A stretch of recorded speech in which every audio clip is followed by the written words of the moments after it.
తీర్థయాత్ర కార్యక్రమానికి స్వాగతం. కలౌ వెంకటనాయకః కలికాలంలో ప్రత్యక్ష దైవం శ్రీ వెంకటేశ్వరుడు. వేదాలే శిలలైన శేషాద్రి శిఖరాలు యుగాల కొద్దీ కన్న శిల్ప స్వప్నాల ఫలితంగా కళాత్మకంగా రూపొందిన రత్నాల రాశి శ్రీ వెంకటేశ్వరుడు. తపస్సులు తరులై ఒంటికాలి తపస్సు చేసి కంటి కగపడని వైకుంఠవాసుని ప్రత్యక్షం చేసుకున్న సిరులే శ్రీపతి సప్తగిరులు. అల్లంత దూరంలోని స్వామిని ఇల్లంత చేరువలో నిలుపుకుని పూజించి పులకించాలన్న భావంతో యానం వాసులు రూపొందించుకున్న ఆలయం మీసాల వెంకన్న ఆలయం. పాండిచ్చేరికి చెందిన యానంలో 6వ శతాబ్దిలోనే నిర్మితమైన శ్రీ వెంకటేశ్వరుని ఆలయాన్ని నేటి తీర్థయాత్రలో వీక్షిద్దాం రండి.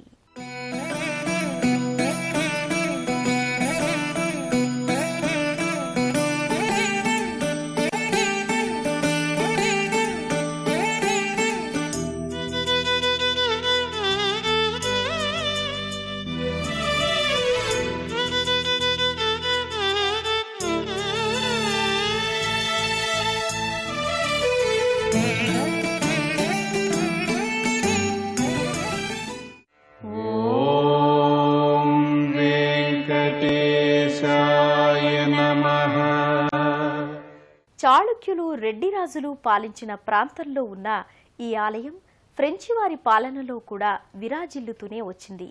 సప్త ద్వారాలతో పరిపూర్ణమైన రాతి కట్టడంతో నిర్మించిన ముఖమండపం స్వామివారి ఆలయం చాళుక్యుల శిల్పకళకు చిహ్నంగా గోచరిస్తుంది.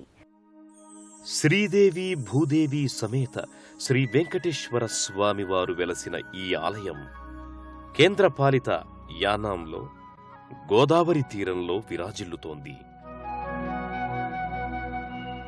రాష్ట్రం నలుమూలల నుంచి రైలు రోడ్డు మార్గాల ద్వారా రాజమండ్రి కాకినాడల మీదుగా పాండిచ్చేరికి చెందిన యానాంకి చేరుకుంటారు భక్తజనం.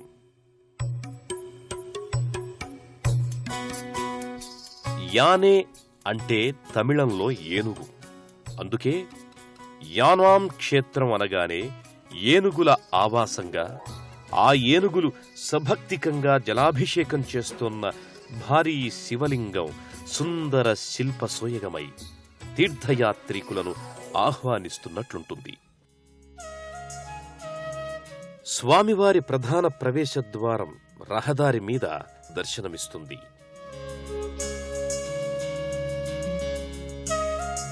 ప్రాకారకుడ్యం ప్రక్కనే ఉన్న ద్వారం గుండా భక్తులు ఆలయ ప్రవేశం చేయగానే లోహకవచ ధ్వజస్తంభం చక్రాంకిత శీర్ష భాగంతో రంగులు దిద్దుకున్న పీఠ భాగంతో దర్శనమిస్తుంది.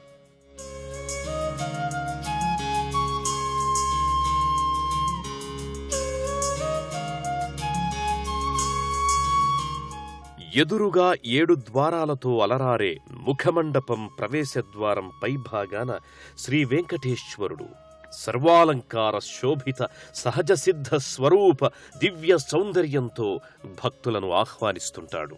శ్రీ వెంకటేశ్వరుడు కొలువుదీరిన ప్రధాన విమాన గోపురం ముఖమంటపం కంటే ఎత్తుగా సప్తవర్ణాల ఇంద్రధనస్సును దించి ఆలయ శిఖరంగా మలచినట్లు మనోహరంగా ఉంటుంది.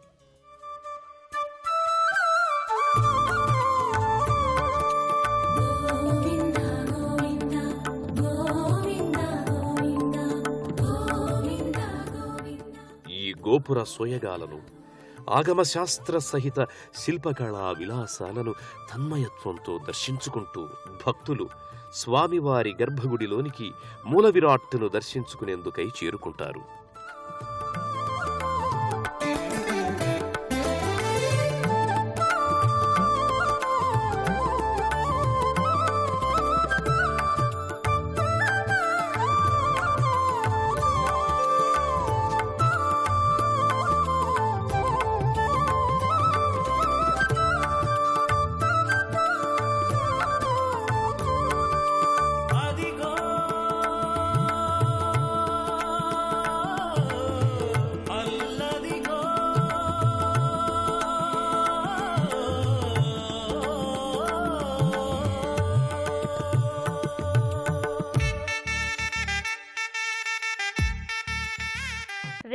రాజుల వీరత్వానికి ప్రతీకగా శ్రీ వెంకటేశ్వరునికి మీసాలు కల్పించి మీసాల వెంకన్నగా ప్రఖ్యాతి గావించారు.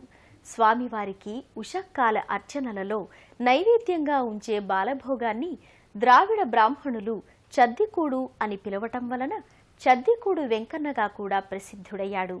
ఈ ఆలయంలో వివాహాలు జరుగుతూ ఉండటం వల్ల కళ్యాణ వెంకటేశ్వరుడనే పేరు కూడా స్వామికి స్థిరపడింది.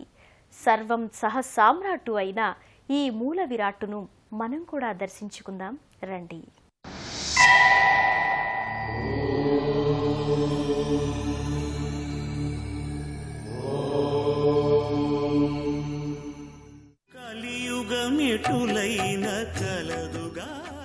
నేత్రాలకు అడ్డుగా నామాలతో కనిపించే శ్రీ వెంకటేశ్వర స్వామి వలయాకార శిలా శిల్పంగా దివ్య శోభతో దర్శనమిస్తాడు. శిలాశిల్పిత మకుటం, సింధూర తిలకం, వక్షోజ శిలాహారాలు, మలచిన భుజకీర్తులు అన్నీ కలిసిన ఒక దివ్యమంగళ మూర్తిగా స్వామివారు మనకు సాక్షాత్కరిస్తారు.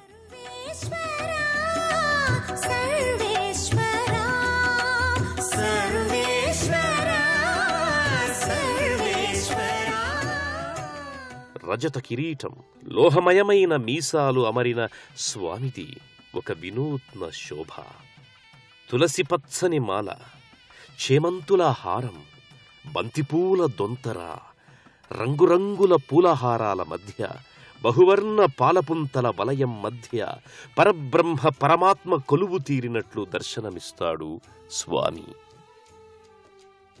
గగనమండల మధ్యస్థుడిలా కనిపించే శ్రీవారి పాద ప్రదేశంలో ఉత్సవమూర్తులు, స్నపనమూర్తులు పంచలోహ విగ్రహాలుగా స్వర్ణవర్ణ నీలాంబరాలతో, పసుపు గులాబీ రంగు వస్త్రాలు ధరించి పూలమాలతో సమావిష్ఠులైన దేవీ దేవతా బృందం మన ముందు నిలిచిన అనుభూతి స్వంతమవుతుంది. భక్తులు ఒక వినూత్నమైన భక్తిభావ బంధురమైన మందిరంలోకి ప్రవేశించిన అనుభూతికి లోనవుతారు.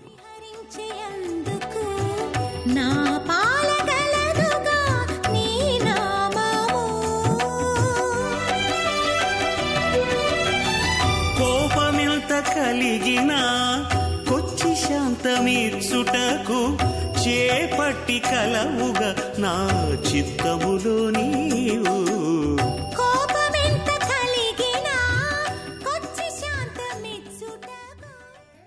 గోవిందా గోవిందా అంటూ స్వామివారి మూర్తికి జరిపే అభిషేకాలలో స్వామివారు పసుపు వర్ణ శోభతో, శిలాశిల్ప వర్ణంతో, సహస్రధారా పాత్రికల నుండి జాలువారే క్షీరధారలతో శ్వేతవర్ణ భరితంగా ఒక అవ్యక్త భక్తి భావాన్ని భక్తులకు ప్రసాదిస్తాడు.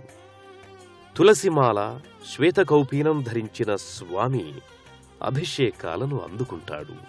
అర్చక స్వామి ఓం సత్యనారాయణ, ఓం బ్రహ్మనారాయణ, ఓం వెంకటనారాయణ అంటూ వేదమంత్రాలతో స్వామివారికి జరిపే క్షీరాభిషేకం, దధ్యభిషేకంతో పాటు తేనె, పసుపు, చందన చర్చల్ని బారులు తీరిన భక్తులు తిలకిస్తారు.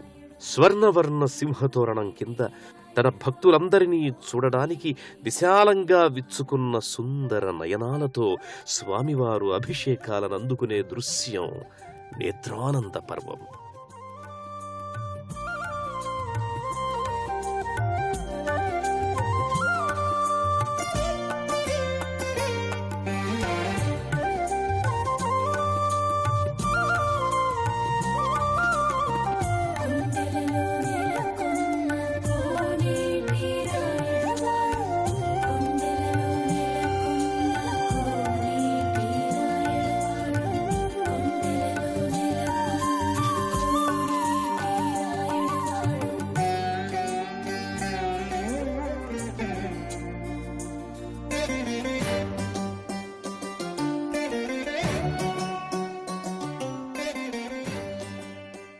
అభిషేకానంతరం రత్నాలంకృత నామం, విశాల నయనాలు, లోహమయమైన మీసాలు అమరిన స్వామిది ఒక వినూత్న శోభ.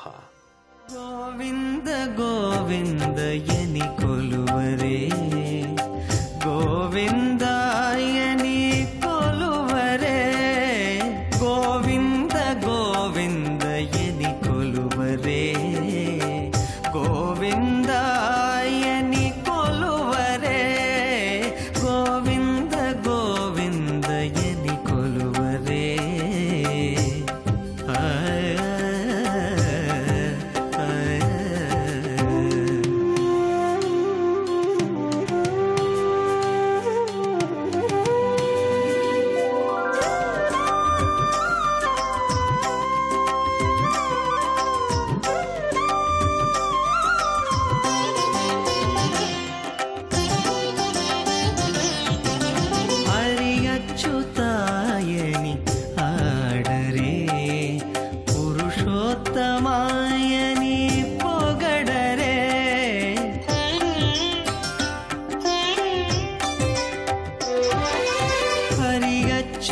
రూపాలయంగా భాసిస్తున్న అమ్మవారిని పద్మావతి అని, లక్ష్మీదేవి అని పిలుస్తూ ఉంటారు.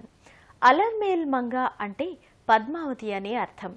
పద్మపీఠికలో కొలువుండు పద్మగంధి అయిన అమ్మవారు పద్మవదన, పద్మనయన, పద్మహస్త, పద్మపాద, పద్మాలయ. పద్మాల కాళ్ళు బురదలో ఉన్న కళ్ళు మాత్రం ప్రచండ భానుమండలం మీద నిలిచి ఉంటాయి. నీటిలో ఉన్న తడిని అంతటినీ తామర పువ్వుల ఉన్న చోటు నుండే ఉన్నతంగా ఎదగాలని, నరుడు హరి కృపకు పాత్రుడు కావాలని మౌన సందేశం ఇస్తున్న లక్ష్మీమాతను మహిళలు విశేషంగా దర్శించుకుని ధన్యుల. ధర్మస్య గ్లానిర్భవతి భారత అభ్యుత్థానమధర్మస్య తదాత్మానం సృజామ్యహం అంటూ గీతాచార్యుడు చేసిన ప్రతిజ్ఞ ప్రకారం దుష్ట శిక్షణకు, శిష్టరక్షణకు పరమాత్మ భూమిపై అవతరిస్తుంటాడు. అలాంటి కాలానుగుణ, దేశానుగుణ, సమయానుకూలంగా అవతరించిన దశావతారాలు వరుస క్రమంలో ఆలయం లోపలి కుడ్యం మీద చిత్రితమై కానవస్తాయి. పద్మనాభస్వామి స్వర్ణశిల్ప చిత్రపటం ఒక అపూర్వ అనుభూతిని రేకెత్తిస్తుంది.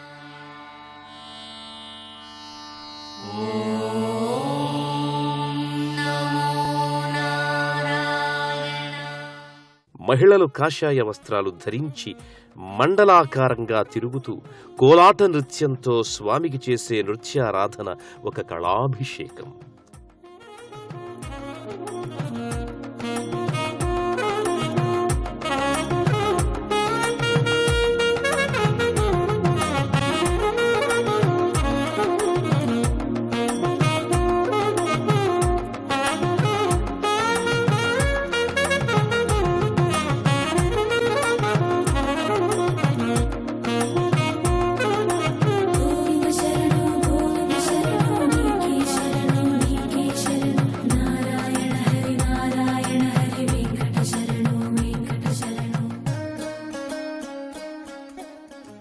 మనలోని అశాంతులను, నిరాశా నిస్పృహలను దూరం చేసి జీవితానికి ఒక అర్థాన్ని, పరమార్థాన్ని ప్రసాదించగల ఆలయాల సందర్శనం బహుళార్థ సంసిద్ధికి మూలం అని యానాం మీసాల వెంకన్న ఆలయ సాక్షిగా విశ్వసిద్దాం. నమో వెంకటేశాయ, నమో నమః.